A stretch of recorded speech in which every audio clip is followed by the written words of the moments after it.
মহিষ হাল্ককে অজ্ঞান করে কেন হসপিটালে পাঠালো? আজ হাল্কের আর্মি ট্রেনিং এর তৃতীয় দিন। হাল্ক সকালে উঠে আর্মির ইউনিফর্ম পরে, তারপর সে টুপি পরে, এরপর সে গ্রামের বাড়ি থেকে বেরিয়ে যায় আর্মি ট্রেনিং করতে। তারপর আর্মি ট্রেনিং শুরু হয়।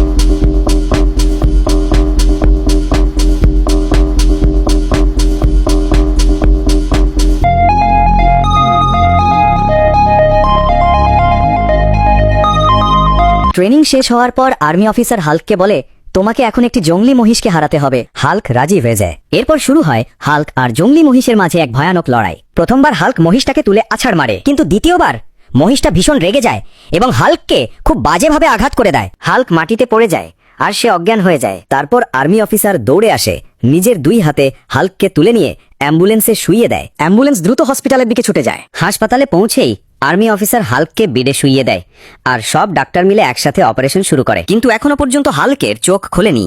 আর্মি অফিসার হাল্কের পাশে বসে শুধু অপেক্ষা করছে। হাল্ক কি আবার আর্মি ট্রেনিং করতে পারবে?